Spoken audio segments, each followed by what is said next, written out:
कालिदास जी की पहली रचना कौन सी है? कई सारे स्टूडेंट इस प्रश्न का उत्तर देते हैं मालविकाग्नि मित्र, जो कि बिल्कुल गलत आंसर है। कालिदास की पहली रचना या कहें पहली काव्य रचना है ऋतुसंहार। मालविकाग्नि मित्र कालिदास जी का पहला नाटक है। ध्यान रखिएगा, यहां से कई सारे प्रश्न बनते हैं, तो हम जानते हैं कालिदास जी के बारे में। कालिदास जी का जो जन्म हुआ है वो हुआ है कहां पर? उज्जैन में। तो कालिदास जी का जन्म है उज्जैन में, और इनका जो टाइम पीरियड है वो माना जाता है 4वीं 5वीं शताब्दी ईस्वी माना जाता है। इनकी पत्नी का नाम था विद्योत्मा, और यहाँ से बड़ी ही इंटरेस्टिंग स्टोरी यहाँ से जुड़ी हुई है। विद्योत्मा बड़ी ज्ञानी महिला थी, और उन्होंने कहा था कि जो उन्हें शास्त्रार्थ में पराजित करेगा मैं उनके साथ विवाह करूंगी। कई सारे महान व्यक्ति आते हैं, पर सभी शास्त्रार्थ में विद्योत्मा जी से पराजित हो जाते हैं।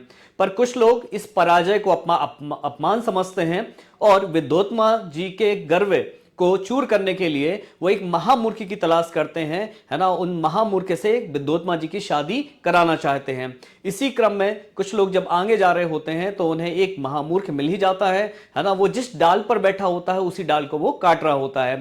तो फिर वह लोग सोचते हैं कि साहब, है ना, इसी महामूर्ख की शादी विद्योत्मा जी से करा दी जाए, है ना, तो अच्छा रहेगा।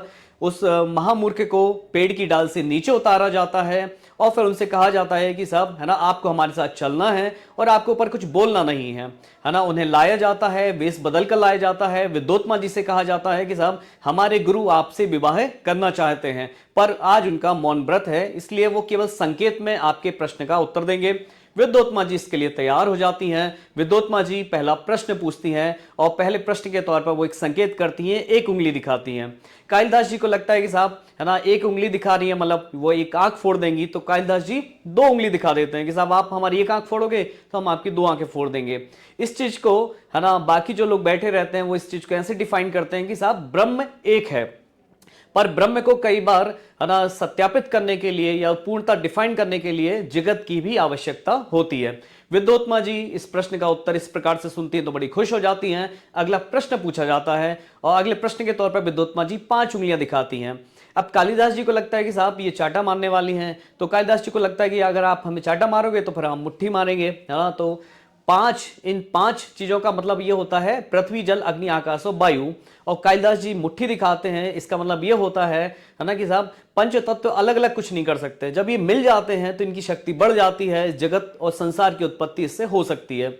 इस प्रकार की चीजों का विवरण सुनकर विद्योत्मा जी बड़ी खुश हो जाती हैं, और विद्योत्मा जी कालिदास जी से विवाह कर लेती हैं।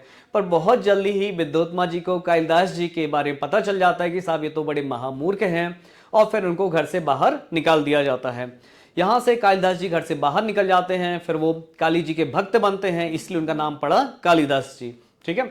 इसके बाद फिर वो चंद्रगुप्त विक्रमादित्य के दरबार में जाते हैं, बड़ा सम्मान प्राप्त करते हैं, और उनके दरबार में 9 रत्नों में से एक बन जाते हैं। तो 9 रत्नों में से सबसे प्रमुख रत्न जो होते हैं वो महाकवि कालिदास जी होते हैं। तो ध्यान रखिएगा, है ना, किसके समकालीन थे कालिदास जी? तो चंद्रगुप्त विक्रमादित्य, चंद्रगुप्त विक्रमादित्य जी के दरबार में थे, उनके समकालीन थे।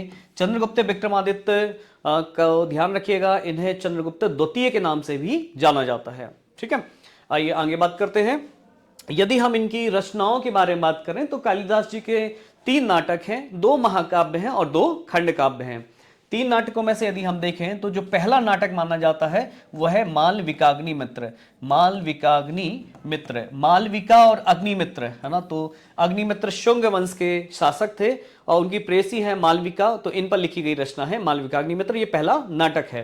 दूसरा है अभिज्ञान शाकुंतलम, अभिज्ञान शाकुंतलम, शाकुंतलम, ये पहली रचना मानी जाती है जिसका अंग्रेजी भाषा में अनुवाद किया गया है। और तीसरा है विक्रमोर्वशीय, विक्रमोर्वशीय। ये 3 नाटक हैं कालिदास जी के, आपको याद रखना है।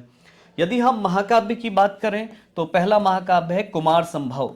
कुमार संभव, कुमार संभव भगवान शिव और पार्वती के विवाह के बारे में बात करता है, साथ ही साथ कार्तिकेय जी के जन्म के बारे में भी इसमें चर्चा की गई है। और यह पहला महाकाव्य है, यह प्रश्न पूछा जाता है। और दूसरा महाकाव्य है रघुवंशम, रघुवंशम, है ना। इसमें भगवान राम के पूर्वजों के बारे में बताया गया है। यदि हम खंड काव्य की बात करें तो 2 हैं, एक है ऋतुसंहार, ऋतुसंहार।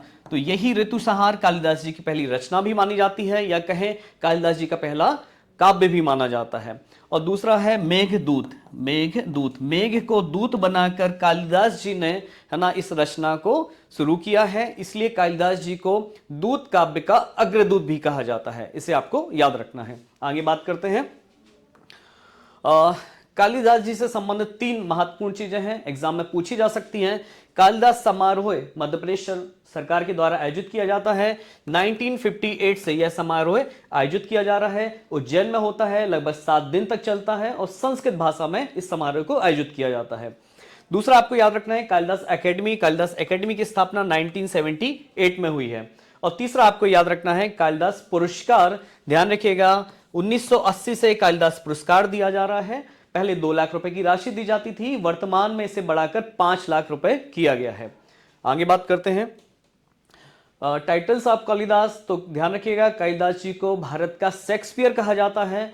शेक्सपियर ब्रिटेन के एक बहुत बड़े नाटककार थे, उनसे कालिदास जी की तुलना की जाती है। और दूसरा, है ना, कालिदास जी को कवि कुल गुरु की उपाधि से भी सम्मानित किया गया है ना। आप सभी के लिए यहाँ एक प्रश्न है कि अभिज्ञान शाकुंतलम का अंग्रेजी भाषा में अनुवाद किसके द्वारा और कब किया गया, कमेंट्स में हमें जरूर बताएं। धन्यवाद।